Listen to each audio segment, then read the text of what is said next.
ভাঙবে, ওরা গর্বে, ওরা চিতায় তুলবে প্রথা। ওদের থাপায় লুকিয়ে থাকে হাজারটা সভ্যতা। ওরা ভাঙবে, ওরা গর্বে, ওরা চিতায় তুলবে প্রথা। ওদের থাপায় লুকিয়ে থাকে হাজারটা সভ্যতা। ওরা মরবে, ওরা মারবে, ওরা লিখবে হাহাকার। আপোষহীন এক জীবন, ওদের গলা ভরা চিৎকার। ওরা মরবে, ওরা মারবে, ওরা লিখবে হাহাকার। আপোষহীন এক জীবন, ওদের গলা ভরা চিৎকার।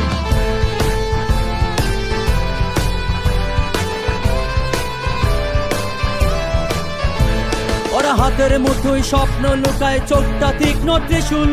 শ্মশানে কবরে জন্মায় ওরা নবজীবনের ফুল। ওরা হাতের মুঠোয় স্বপ্ন লুকায়, চোখটা তীক্ষ্ণ ত্রিশূল।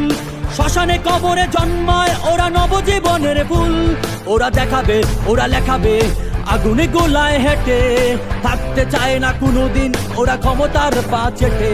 ওরা দেখাবে, ওরা লেখাবে আগুনে গোলায় হেঁটে। থাকতে চায় না কোনোদিন ওরা ক্ষমতার পা চেটে।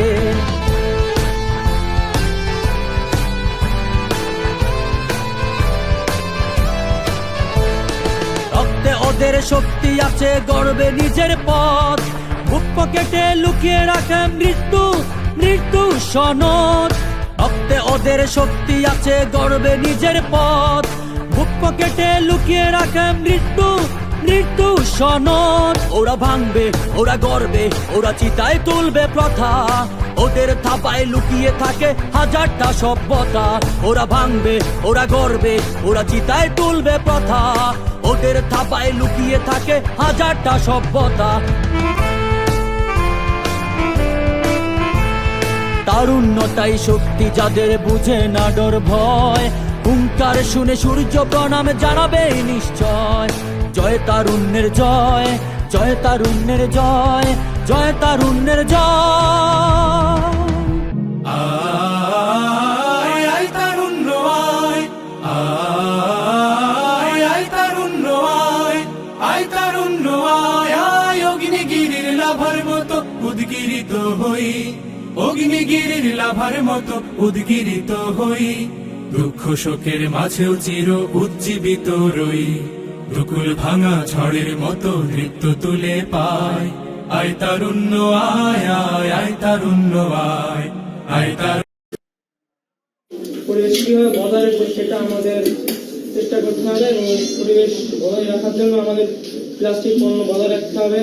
প্লাস্টিক পণ্য বজায় রেখে আমাদের পাটজাত পণ্য ব্যবহার করতে হবে এবং পাট হচ্ছে একটা জৈব পদার্থ, এটি দ্রুতই পচনশীল এবং পাট আমাদের জন্য কোনো ক্ষতি করে না এবং পাট বিভিন্ন দূষণ হয় সেগুলা সচেতন রাখতে হবে। আমাদের নিজস্ব ব্যক্তিগতভাবে নিজের দায়িত্বগুলো পালন করতে হবে, এর ফলে বায়ু দূষণ প্রভাব করা সম্ভব। পরিপন বন্ধ হবে প্লাস্টিক দূষণ।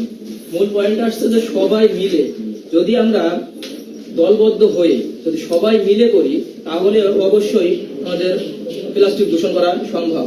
কারণ আমি জানি এটা যে আমাদের বাংলাদেশের 64টা জেলা, 64টা জেলার ভিতরে সব থেকে ধনী জেলা সেটা হচ্ছে সিলেটকে ধরা হয় এবং এটা জানি যে 0তম জেলা বা পরিষ্কার জেলা সেটা হচ্ছে রাজশাহী। যেহেতু আমি আমার চাওয়া হয় নাই, তাও আমি মূলধন, কিন্তু এই শিক্ষা কেবল বই পড়া কিংবা পরীক্ষায় ভালো নাম্বার করাই নয়। শিক্ষা হলো জীবনের প্রতিটি ক্ষেত্রে আমাদেরকে সফল করা জন্য প্রস্তুতি করা। এই বিষয়টি আমরা কারিগরি প্রশিক্ষণ কেন্দ্র থেকেই পাই। কারিগরি শিক্ষা হলো সেই শিক্ষা যেখানে আমরা কোনো নির্দিষ্ট কাজ বা পেশা করার জন্য প্রয়োজনীয় দক্ষতা অর্জন করি। শুধু কারখানায় কাজ করার জন্যই নয়, বরং দৈনিক জীবনের বিভিন্ন কাজে আমাদের সহায়তা করে। স্যার, আমরা প্রায় শুনে থাকি যে আমরা জানি আমাদের বাংলাদেশ সোনার বাংলাদেশ, এটা শুধুমাত্র আমাদের মুখেই মানাই, কাজে নয়। কাজে মানাতে গেলে আমাদের কারিগরি শিক্ষার কোনো বিকল্প নয়। স্যার, আমরা প্রায় শুনে থাকছি যে আমাদের কারিগরি শিক্ষারা কেন গ্রহণ করব। আমরা যদি এটার দিক থেকে দেখি যে দেশের অর্থনৈতিক অবদানের জন্য, কর্মসংস্থানের সুযোগ করার জন্য, উদ্ভাবনের ক্ষমতা বৃদ্ধি করার জন্য এবং শিল্প খাতে উন্নত করার জন্য, প্রযুক্তিগত উন্নত করার জন্য। কারিগরি শিক্ষাটা আমরা কোথা থেকে নিব? যদি এটা ভাবি তাহলে আসতেছে TSC, technical school and college, সরকারি বেসরকারি পলিটেকনিক্যাল ইনস্টিটিউট এবং টিটিসি, কারিগরি মেহেরপুর প্রশিক্ষণ কেন্দ্র। আরেকটি বিষয় যদি আমরা বলি যে পৃথিবীর ভিতরে শিল্প খাতের দিক থেকে আমাদের বাংলাদেশ দ্বিতীয় নম্বরে আছে, সেটা হচ্ছে কারিগরি প্রশিক্ষণ কেন্দ্র।